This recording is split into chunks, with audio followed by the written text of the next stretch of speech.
행동의 한계를 깨닫는 것도 중요합니다. 부모나 주변 사람들의 반대를 핑계로 행동하지 않는 사람도 있지만 이는 사실 부모의 문제가 아닙니다. 그런 사람은 제가 당신은 행동하는 편이 좋습니다 라고 조언한 후 자 하시겠습니까? 라고 물어봐도 하지 않을 사람입니다. 다시 말해 그 사람은 남을 핑계로 행동하지 않는 성격입니다. 지금은 그 정도밖에 할 수 없는 사람이죠. 그게 나쁘다는 이야기는 아닙니다. 아직까지 누군가를 핑계 삼아 행동하지 않을 정도의 행동력밖에 갖추지 못한 것이니까요. 게다가 부모나 주변 사람들이 반대한다고 해서 행동을 그만두다니 정말로 말을 잘 듣는 사람이 아닌가요? 게다가 부모나 주변 사람들은 그가 실패하지 않기를 바라는 마음에서 충고합니다. 걱정해 주는 거죠.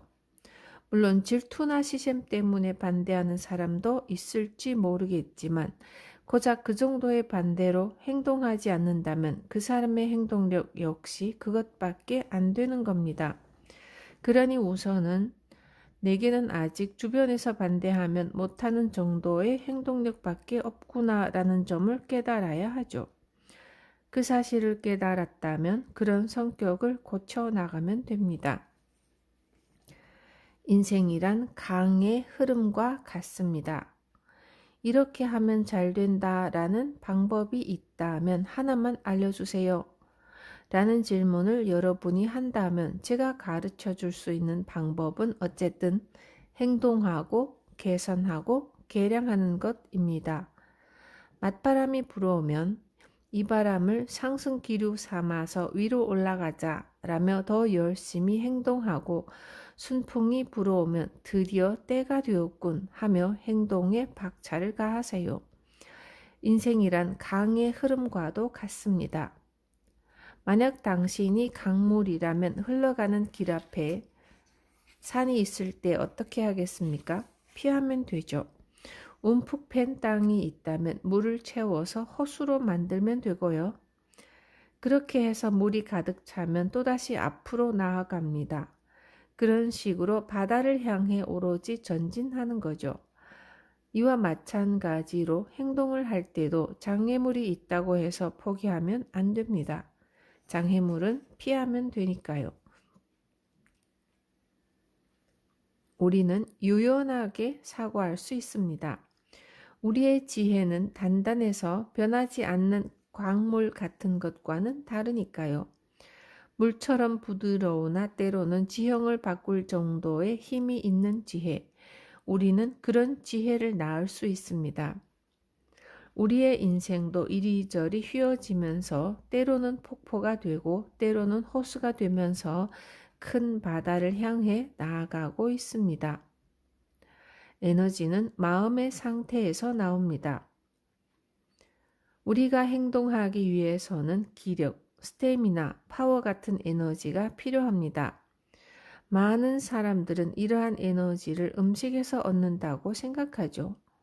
물론 아무것도 먹지 않고 힘을 낼 수는 없습니다. 그러니 음식도 에너지의 중요한 원천 중 하나입니다. 하지만 음식만으로 에너지 넘치게 행동할 수 있는가 하면 그렇지 않습니다. 에도 시대의 상인과 농민들은 아침부터 밤까지 쭉 몸을 움직여 일했습니다. 우리는 그 시대 사람들보다 몇 배나 더 많은 열량을 매일 섭취합니다. 우리의 에너지 섭취량은 당시에 가장 부유했던 영주보다도 많습니다. 그 말인즉슨 피곤하거나 기운이 없거나 힘이 안 나는 이유는 오직 음식 때문만은 아니라는 이야기죠. 예컨대 피곤해서 꼼짝할 수 없을 때라도 좋아하는 사람에게 전화가 걸려와서 지금 술 한잔 할래? 라는 말을 들으면 갑자기 기운이 나죠.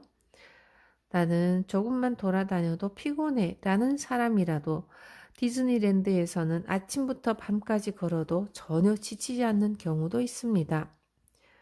역시 기력이나 스태미나는 역량만의 문제가 아닌 것이죠.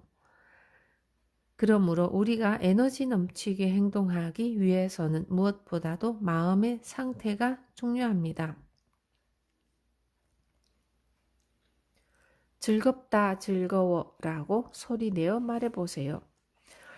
옛날 사람들은 요즘 사람들보다 영양 섭취량이 적었는데도 더 많이 일했습니다. 이는 옛날 사람들이 생기발랄하게 살았기 때문이죠. 오늘날 생기발랄한 사람을 보기 힘든 이유는 생기발랄한 사고방식을 가진 사람이 그만큼 적어서입니다. 시험 삼아 기운난다 혹은 힘난다 라고 소리내어 말해보세요. 마음속으로 외쳐도 좋고요. 그러면 말의 힘이 작용해서 기운이 솟게 되어 있습니다. 말의 힘은 우리의 마음을 무엇과 연결하느냐에 따라 다르게 작용합니다. 텔레비전은 NHK의 채널을 맞추면 NHK의 전파를 수신합니다. 다양한 전파가 섞여 들어와도 보려는 채널과 같은 주파수를 미약하게라도 발신하기만 하면 그 채널에 연결될 수 있습니다. 이와 마찬가지로 사람의 잠재의식 속에는 즐거운 일, 괴로운 일, 기쁜 일, 무서운 일 등 여러 가지 일들이 섞여 있습니다. 이런 여러 가지 정보들 가운데 어디에 의식을 연결시킬지에 따라 일어나는 현상도 달라지고요. 우리는 우리의 의식을 어디에 연결시킬지 선택할 수 있습니다. 그러니 즐거운 일과 연결하고 싶다면 즐겁다, 즐거워라고 말해보세요. 그러면 당신에게 반드시 즐거운 일이 일어날 것입니다. 마지막에 하는 말이 미래를 결정합니다. 말을 할 때는 마지막에 무슨 말을 하는지가 가장 중요합니다. 예를 들어 택시를 타고 신주쿠까지 가주세요 라고 말했다가 그냥 신코이와로 가주세요 라고 정정한다면 택시기사는 손님을 신코이와로 데리고 가겠죠. 이와 마찬가지로 괴로워 혹은 힘들어 라고 말했더라도 마지막에 그래도 즐거워 라고 덧붙이면 잠재의식은 즐거운 일을 불러일으키려 합니다. 반대로 마지막으로 한 말이 부정적이라면 부정적인 일을 불러일으킵니다. 우리의 무의식에는 막대한 정보가 있습니다. 우리는 그 정보에 의식을 연결시킬 수 있고요. 바꿔 말하자면 사람에게는 생각을 실현시키는 힘이 있습니다. 이때 생각은 그 사람이 마음속으로 한 말입니다. 그 말에 따라 그 사람에게 일어나는 일이 달라지죠. 많은 사람들은 잠재의식이 막대한 정보의 저장고라는 사실을 모릅니다. 또한 그 저장고에서 자신이 원하는 것을 꺼내거나 연결시킬 수 있다는 사실도 모르고요. 그러니 좋은 정보든 나쁜 정보든 뒤죽박죽으로 꺼내버리는 것이죠. 생각에 에너지를 더하면 이루어집니다. 어떤 사람이 멀리 떨어져 있는 사람과 직접 대화를 나누고 싶어 라고 상상한 결과 전화를 발명했습니다. 또 어떤 사람이 하늘을 올려다보며 저 달에 가보고 싶어 라고 생각한 뒤 그 결과로 로켓을 발명했습니다. 이처럼 생각의 에너지를 더하면 물질적 형태를 띠게 됩니다. 하늘을 날고 싶다라는 생각에 긍정의 에너지를 더했더니 비행기가 탄생했고요. 마찬가지로 생각에 두려움이라는 에너지를 더하면 이 또한 형태로 드러나 두려워할 만한 일을 불러일으키게 됩니다. 따라서 누군가에게 싫은 일을 당했다면 그런 짓은 그만두세요 라고 경고하는 등 회피의 에너지를 더해야 합니다. 계속 참다 보면 두려움의 에너지가 축적되어 또다시 두려워할 만한 일이 형태로 드러나게 되거든요. 싫은 일이란 단순히 우연히 겹쳐서 일어나는 것이 아닙니다. 생각하는 것을 멈출 수는 없지만 좋은 생각에는 긍정의 에너지를 더해서 현실화시키고 나쁜 생각에는 회피의 에너지를 더해서 현실이 되는 것을 막을 수는 있습니다. 사람은 에너지를 구분해서 쓸 수 있으니까요. 이루고 싶은 생각에 압력을 가하세요. 생각이 강하면 강할수록 에너지는 커집니다. 그렇다고 보통 사람의 2배에 달하는 성공을 거둔 사람의 에너지가 평균보다 2배나 더 큰가 하면 그렇지는 않습니다. 사람들의 에너지는 누구의 것이든 다 비슷합니다. 그러면 남보다 2배 더 성공한 사람과 보통 사람의 차이점은 뭘까요? 바로 에너지를 쓰는 방법입니다. 가령 권총 탄알에서 화약을 빼면 불을 붙여도 푸슛 하고 타버릴 뿐이죠. 화약을 펼쳐 불을 붙이면 타긴 해도 폭발하지 않습니다. 하지만 화약을 탄알에 넣고 압축해서 쏘면 코끼리의 숨통도 한 방에 끊을 만한 위력을 발휘합니다. 이와 마찬가지로 생각에도 압력을 가하면 에너지의 힘이 그만큼 커집니다. 꿈이나 목표에 대해 얼마만큼 집중해서 행동하는지가 중요한 이유는 이 때문이죠. 꿈을 이루거나 목표를 달성하려는 생각에 압력을 가하면 그것을 실현시키기 위한 에너지 또한 커집니다. 반대로 성공하지 못하는 사람은 자신의 에너지를 분산시킵니다. 그런 이들은 꿈이나 목표의 실현에 직접 관계가 없는 일만 하거나 이것저것 다른 일에 욕심을 내곤 합니다. 그러니 에너지가 분산되어 정작 중요한 일에는 집중할 수 없게 되는 거죠. 돈은 에너지입니다. 돈을 모으는 사람 중에는 돈이 에너지라는 사실을 모르는 사람이 많습니다. 돈은 에너지입니다. 그것도 무한한 에너지입니다. 일본 전역에서 유통되는 돈을 누군가가 전부 다 쓸어 모은다면 없어지겠지라고 생각할지도 모르지만 돈이 없어질 일은 결코 없습니다. 게다가 아무리 돈을 많이 번다 해도 그 돈을 들고 다닐 수는 없으니 은행에 맡기겠죠. 그러면 은행은 그 돈을 누군가에게 빌려주거나 투자해서 운용합니다. 그러니 돈은 없어지지 않습니다. 만약 돈이 부족해지면 나라에서 또 인쇄하게 되지요. 한데 돈을 모으지 못하는 사람은 돈 모으기란 정말 힘들어 쉽게 모으지 못하겠는걸 하고 생각합니다. 반면 돈 모으기는 별로 어렵지 않아. 이 세상은 풍요로워 라고 생각하는 사람에게는 풍요로워지기 위한 아이디어가 샘솟습니다.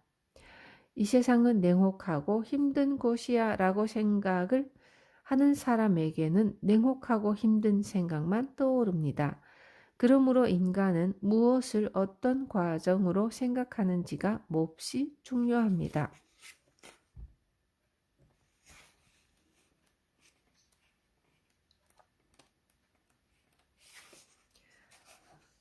어느 쪽이 옳은가 보다 어느 쪽이 즐거운가를 생각하세요. 우리는 우리의 정신을 성장시키기 위해 이 세상에 태어났습니다. 정신을 성장시킨다는 의미는 곧 이웃을 사랑하는 것입니다. 사람은 저마다 다른 사고방식을 가지고 있습니다. 이웃을 사랑한다는 것은 자신과 다른 사고방식을 받아들이는 일입니다. 그러나 인간은 자신과 다른 사고방식이나 의견을 가진 상대를 무의식 중에 바꾸려고 합니다. 이는 잘못된 일입니다. 우리는 사고방식이 다른 사람들과 함께 더불어 살 수 있습니다.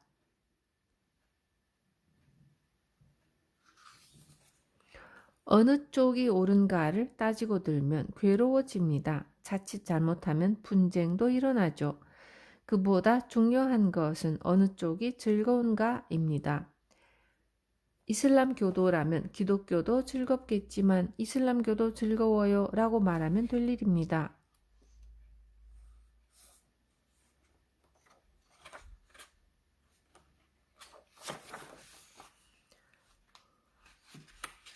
그런데 내가 맞아 라고 주장하기 시작하면 상대가 틀린 것이 되니 싸움이 일어납니다. 사람은 저마다 배우는 점이 다르죠. 모두 동등하게 배우는 점이 다릅니다. 연못에 사는 물고기는 가뭄이 이어져서 수면이 낮아지면 한 군데로 모입니다. 거기서 모두 몸을 맞대고 지내죠. 가뭄이 더 오래 이어지면 어떻게 될까요? 연못의 물이 아예 없어지겠죠. 그러면 모든 물고기들이 입에서 거품을 내뿜으며 거품 속으로 몸을 숨깁니다. 반대로 연못의 물이 풍부하면 호수 밑바닥으로 깊숙이 잠수하는 물고기도 생기고 수면 가까이에서 헤엄치는 물고기도 생깁니다.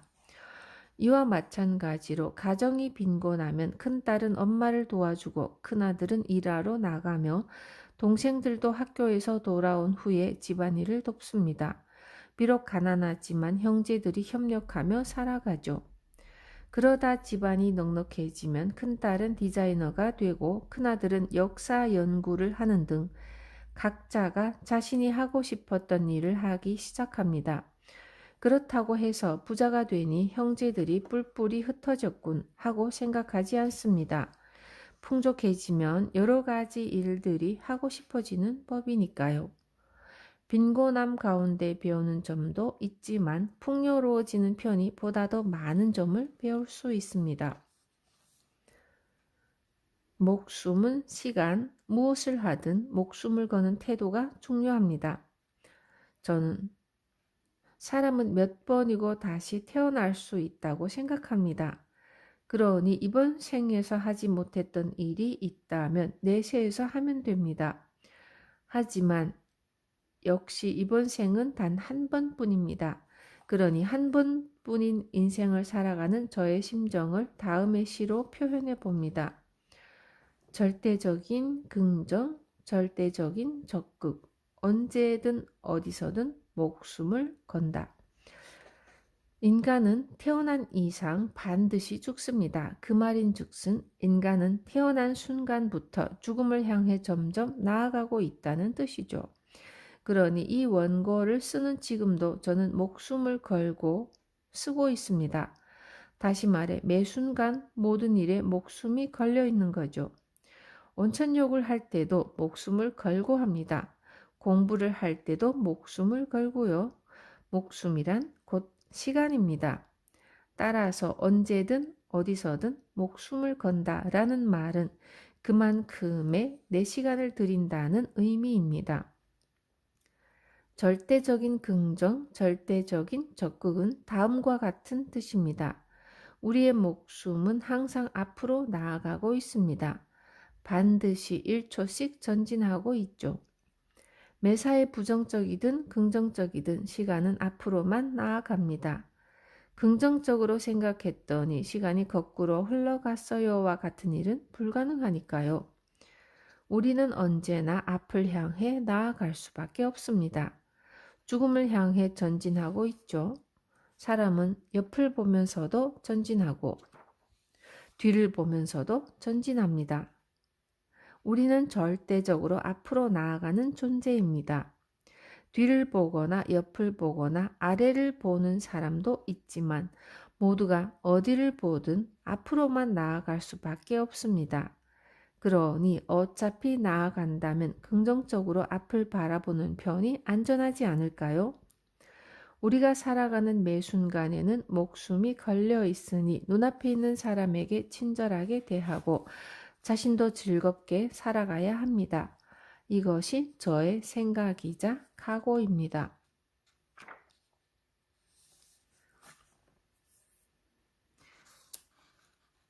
부자의 비밀 편지. 인간 관계를 통해 한 뼘 더 성장하고픈 사람에게. 제가 매일 아침 꼬박꼬박 읊는 말이 있습니다. 나는 신입니다. 당신도 신입니다.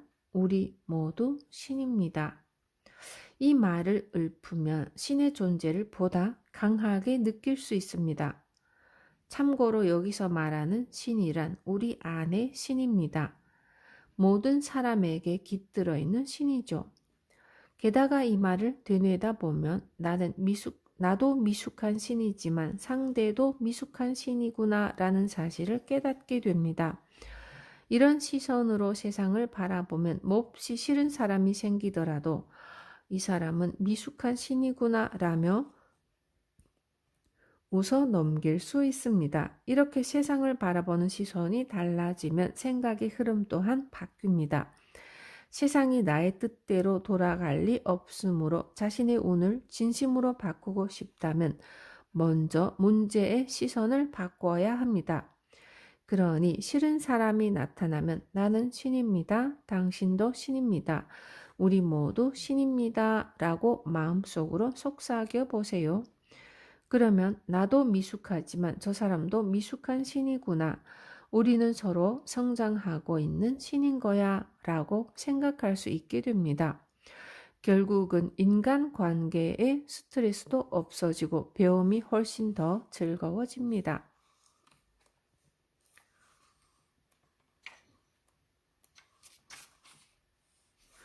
무슨 일이든 행동이 수반되어야 합니다. 살다 보면 사람이 불안에 빠지는 일은 자연스러운 현상입니다. 하지만 걱정이 지나치거나 계속 불안한 마음에 시달리면 병이 듭니다. 병이 들면 일할 수 없어지고요. 그러면 어떻게 하면 될까요? 불안한 기분이 들 때는 이 불안이 끝나면 좋은 일이 생길 거야. 이 기분이 좋아. 라고 스스로에게 말해 보세요. 사실 불안은 잠재의식 속 과거의 기억이 되살아나서 생기는 감정입니다. 내버려 두면 사라지지만 얼마 안 있어 기억이 순환되면 다시 떠오르죠. 그러니 불안한 마음이 수면 위로 올라오면 이 기분이 좋아 라고 말해서 잠재의식 속으로 불안을 끌어내리면 됩니다. 그러면 다음에 다시 불안이 올라올 때는 불안한 마음이 약해질 테니까요. 다음에 또 불안이 찾아들면 이 조마조마한 상태가 최고로 좋아. 이렇게 전전긍긍한 다음에는 늘 좋은 일이 생기더라 하고 되뇌어 보세요. 그러면 반드시 불안이 사그라들게 되어 있습니다. 약간의 불안도 과장해서 받아들이는 사람이 있습니다.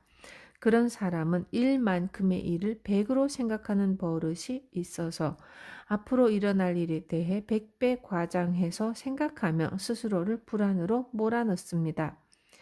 만약 당신이 그런 사람이라면 불안한 기분이 들 때 과장해서 생각하지 말자라고 스스로에게 수차례 말해보세요. 그러면 불안한 기분이 다소 사그라듭니다.